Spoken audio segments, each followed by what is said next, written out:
Hello दोस्तों, आप सभी का स्वागत है जारफंडा चैनल पे। सीएसआईआर नेट का एग्ज़ाम आखिर हम क्यों दें, इसकी क्या ज़रूरत है। ये सिर्फ क्वालिफाइंग नेचर का एग्जामिनेशन है। इसके क्या बेनिफिट्स हैं, क्या हमें एग्ज़ाम देना चाहिए या फिर नहीं देना चाहिए। इससे डायरेक्टली कोई जॉब नहीं लग रही है तो आखिर क्या मिलेगा सीएसआईआर नेट क्वालिफाई करके। इन सभी सवालों के जवाब इस वीडियो में आज आपको मिलने वाले हैं। सो स्टूडेंट्स, चलते हैं वीडियो में आगे, जहां हम डिस्कस करने वाले हैं कौन कौन सी कैटेगरीज में आप क्वालिफाई कर सकते हैं इस एग्जामिनेशन को। सो सीएसआईआर नेट की एग्जामिनेशन को 3 कैटेगरीज में डिवाइड कर दिया गया है साल 2024 में। और जिसमें जो फर्स्ट कैटेगरी है that is award of GRF and appointment for assistant professor.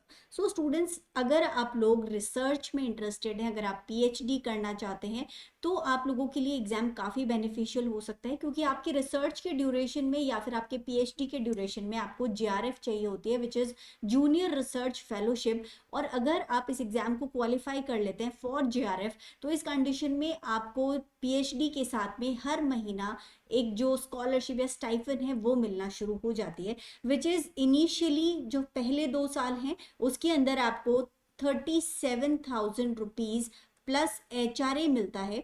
और इसके बाद में जो बाद के लास्ट के 3 साल हैं ड्यूरिंग योर पीएचडी, ये बढ़कर के 42,000 हो जाता है और इसको एसआरएफ कहते हैं। सो एसआरएफ के साथ भी आपको एचआरए मिलता है डिपेंडिंग ऑन कौन से सिटी में आप रह रहे हैं। सो ये काफ़ी अच्छा खासा अमाउंट है। With your research, with your studies, आपको ये एक काफ़ी अच्छा सपोर्ट दे सकती है amount for this time period. और इस टाइम जब आप कंप्लीट कर लेते हैं अपना पीएचडी, उसके बाद में आप पोस्ट डॉक या फिर साइंटिस्ट जैसी पोजीशंस के लिए अप्लाई कर सकते हैं। इसके लिए आप एलिजिबल हो जाते हैं। अब फर्स्ट कैटेगरी को क्वालिफाई करने का एक और बेनिफिट है, जीआरएफ तो आपको मिलेगा ही मिलेगा, साथ में आपको असिस्टेंट प्रोफेसरशिप के लिए एलिजिबिलिटी भी मिल जाती है। सो स्टूडेंट्स, अगर आप एक असिस्टेंट प्रोफेसर बनना चाहते हैं, अगर आप टीचिंग लाइन में जाते हैं, हायर एजुकेशन में एंटर करना चाहते हैं, तो यही तरीका है जिससे आप आसानी से ऑल ओवर इंडिया किसी भी यूनिवर्सिटी से अपना जो जॉब है उसके लिए अप्लाई कर सकते हैं। सो इसके लिए जो एलिजिबिलिटी है ये डेफिनेटली एसेंशियल है, सभी बच्चों को ये क्वालिफाई करना ज़रूरी है। या तो स्टेट लेवल के कुछ एग्जामिनेशन होते हैं, आप वो पर्टिकुलर स्टेट में असिस्टेंट प्रोफेसर के लिए अप्लाई करना चाहें तो वो भी क्वालिफाई कर सकते हैं, जिनको सेट कहा जाता है। और अगर आप लोग सीएसआईआर नेट के थ्रू इस एलएस को क्वालिफाई कर लेते हैं, which is eligibility for lecturership, तो इस कंडीशन में आपको ऑल ओवर इंडिया किसी भी स्टेट में अगर असिस्टेंट प्रोफेसर की वैकेंसीज निकलती हैं वहाँ पे आप अप्लाई कर सकते हैं, which is a big benefit. इसके अलावा फर्स्ट कैटेगरी में जो थर्ड बेनिफिट आपको मिलेगा दैट इज पीएचडी एडमिशन। साल 2024 से जितने भी बच्चे पीएचडी में एडमिशन लेना चाहते हैं उन्हें ये एग्जाम क्वालिफाई करना एसेंशियल कर दिया गया है। इस एग्जाम में जो बच्चे क्वालिफाई करते हैं पीएचडी एडमिशन के लिए, उन्हीं को अलग अलग यूनिवर्सिटीज में एडमिशन दिया जाता है। सो ये बात होगी फर्स्ट कैटेगरी की। तो जो भी टॉप बच्चे रहते हैं, टॉप रैंकर्स रहते हैं, जो हायर रैंक्स में आते हैं, उनको जीआरएफ भी मिल जाता है, एलएस भी मिल जाता है और साथ में पीएचडी में एडमिशन के लिए एलिजिबिलिटी भी मिल जाती है। इसके बाद आते हैं सेकंड कैटेगरी में। जो फर्स्ट कैटेगरी वाले स्टूडेंट्स के नीचे बच्चे रहते हैं, जिनकी रैंक नीचे रहती है, उन्हें जीआरएफ नहीं मिलता, लेकिन उनको एलएस मतलब एलिजिबिलिटी फॉर असिस्टेंट प्रोफेसरशिप मिल जाती है।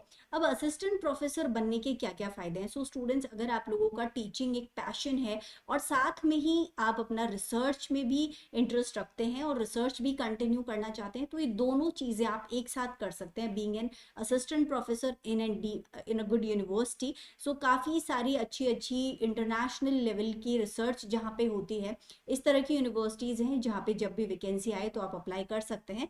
सो यहाँ पे आपको जो स्टार्टिंग सैलरी है वो 60 to 80,000 से स्टार्ट होकर के 1.5-2 लाख रुपए तक लेटर ऑन विद टाइम आपकी सैलरी इंक्रीज होती रहती है। तो काफ़ी अच्छा कैरियर का एक ऑप्शन है। इसके साथ में आपको पीएचडी में एडमिशन के लिए एलिजिबिलिटी भी मिल जाती है in category 2। Now the next one is category 3। जो नीचे की रैंक वाले बच्चे हैं उन्हें जीआरएफ भी नहीं मिलता है, उन्हें एलएस भी नहीं मिलता है, उन्हें सिर्फ मिलता है पीएचडी ओनली कैटेगरी, मतलब पीएचडी में एडमिशन के लिए उन्हें एलिजिबिलिटी मिल जाती है।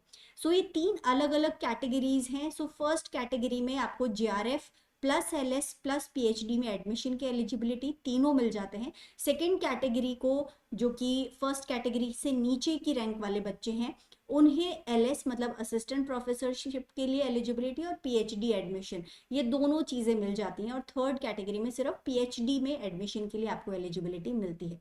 सो स्टूडेंट्स, एक अच्छे करियर के लिए काफ़ी अच्छे ऑप्शंस हैं। सो इस एग्ज़ाम को क्रैक करके बहुत सारे मल्टीपल रास्ते आपके लिए खुल रहे हैं, जिसमें आप अगर रिसर्च में इंटरेस्टेड हैं, पीएचडी करना चाहते हैं, आगे जाके पोस्ट डॉक करना चाहते हैं, आप साइंटिस्ट बनना चाहते हैं, तो यही सबसे अच्छा रास्ता है।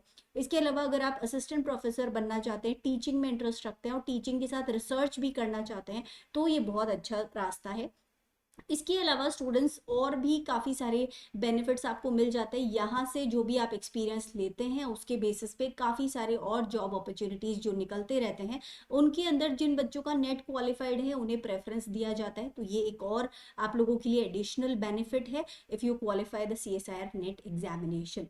So students, that is all for this information and I hope आप लोगों को अब काफ़ी हद तक क्लियर हो गया होगा कि क्यों आपको एग्ज़ाम देना चाहिए। अब अगर कंपेयर करके देखें बाकी एग्जामिनेशन की तरह, यहाँ पे बहुत ज़्यादा बच्चे इस एग्ज़ाम को देते भी नहीं है। सो हर एक सेशन में ऑलमोस्ट आप कह सकते हो कि 1.5 से 2 लाख बच्चे इस एग्ज़ाम को देते हैं, जो कि 5 अलग अलग साइंस के सब्जेक्ट्स में देते हैं। So the subjects are maths, physics, life sciences, chemistry and earth sciences. So in 5 subject में मिला करके 1.5 से 2 लाख बच्चे इस एग्जामिनेशन को दे रहे हैं। So compare to other examinations इतना नंबर ऑफ स्टूडेंट नहीं है जो इस एग्ज़ाम को देता है, तो काफ़ी अच्छा एक आप लोगों के लिए रास्ता है। आप डेफिनेटली अगर साइंस सब्जेक्ट्स को बिलोंग करते हैं तो इस एग्ज़ाम को आपको डेफिनेटली ट्राई करना चाहिए।